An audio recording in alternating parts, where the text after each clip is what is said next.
It's another day to get yourself qualified for the ultimate summer giveaway. Hey, what's going on? It's Johnny, that hot tub, patio set, gazebo, outdoor entertainment center, all that stuff could be yours at the end of the summer. If you go and get yourself qualified, get all the details at our website now.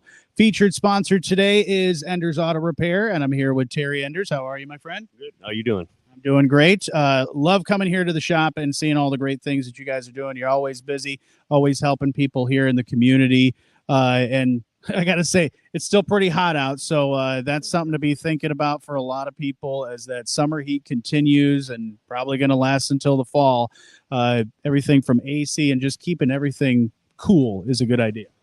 Yes. Air conditioning, they don't last forever. So unfortunately, sooner or later, you're going to have to fix it. We can take care of that. Cooling systems, very important, especially when it's hot outside. Thermostat's got to be working right, keep the engine cool. In the wintertime, we expect the heat. Summertime, we want to cool. So, all these things are important, especially in the heat we have now. Yeah, and it's not just the comfort of you and the inside the car, as far as, like you say, keeping cool. That engine is really important. That thing needs to stay cool. Yes. Yep. If the engine's not right, the rest of it's not going to be right. So, we have to take care of the heart of the system. And let's talk about this too, because I know it's summer and fall will be here before you know it, but we're getting real close to that back to school time, and I'm sure somebody going off to college or getting ready for school, they've maybe got a car. They found a car, want to make sure that car is ready, good to go, and safe. Do you check cars out when people are looking to buy them? Yeah, you actually bring that up. We've actually done a couple here the last 2 weeks. People have bought cars for their kids, or the kids have bought cars, so they bring them in. I kind of encourage them, bring them in and let us look at them before you buy them. Yeah. That way, you're not buying something that's going to end up costing a basket of money. Right. But yeah, we've a couple, got one here actually here today that we're looking over for them. Young man's going off to school and needs a car to get back and forth. So, yep, we can do that, and we're actually happy to do that for people. Yeah, you don't want those too good to be true prices, and you're like, oh, this is a great deal, and then you get it down the road, or they get off to college halfway across the state, and the thing breaks down. Yeah, coat of wax can really put lipstick on a pig. So, let's also talk about your passion for auto repair. I know you've been doing this for a number of years. When did your passion begin? I would probably have to say probably when I was young, 5, 6 years old. My dad came home one day and the lawnmower was in pieces in the garage. Okay. And he just looked at me and he shook his head and he says, I got to mow the lawn tomorrow, so it better be back together. So I actually did put it back together and it did run. So I just always had the mechanical side was kind of my thing. School wasn't overly important as much now that I realize it should have been.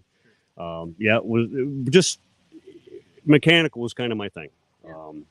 As I got older, then of course got into cars. Had an old car that my sister had given me for Christmas one year when she was getting married and moving out. Couldn't drive it, so tore it apart, rebuilt the engine, did brakes on it, did all kinds of different things, put it all back together, and was able to sell it and make money to buy the next one. So, and so many years ago, I'm glad that your dad was able to mow the lawn that day, because that, I'm sure at that young of an age, there's a lot of pressure. Yeah, well, like I said, it was just one of those things. I was able to take it apart, and I knew where everything went, put it all back together, and worked. Yes, it did work out well. I hated to think what would happen if he would have came home and it didn't run. So. What I love about you is, not only you have that passion, but you're a trustworthy guy. You'll tell it like it is. So when somebody comes here and they've got an issue with their car, they call with an issue, you're going to give it to them straight and tell them what's going on, what needs to be done now, what maybe needs to be done down the road, things like that. Yeah, it's not worth the hassle to try to buffalo somebody. I mean, if you treat your customer right, when it's time they need that service, they're going to come back. So tell them what they need now. Tell them what can wait till later. you can try to give them an estimated time period. Sometimes it doesn't always pan out, but give them some sort of estimated time period. And yeah, I mean, in the long run, it comes back to work on your favor. So absolutely. And I mean, you've had people that have sort of followed you around. You're the guy, and your team is the team that they love having work on their car, their kids' car, their whole family. They put a lot of trust in you as a great mechanic and a trustworthy mechanic, and that just goes to show with your work ethic. And with that, when it comes to, like you said, that time to do something, I'm sure some people will look at their dash every time they start the car up, and they may notice that a light comes on. Not really sure what that light is, whether it's check engine light or something like that. It's a good idea not to ignore that stuff. Well, that's true. Especially if you notice a little bit of a running issue.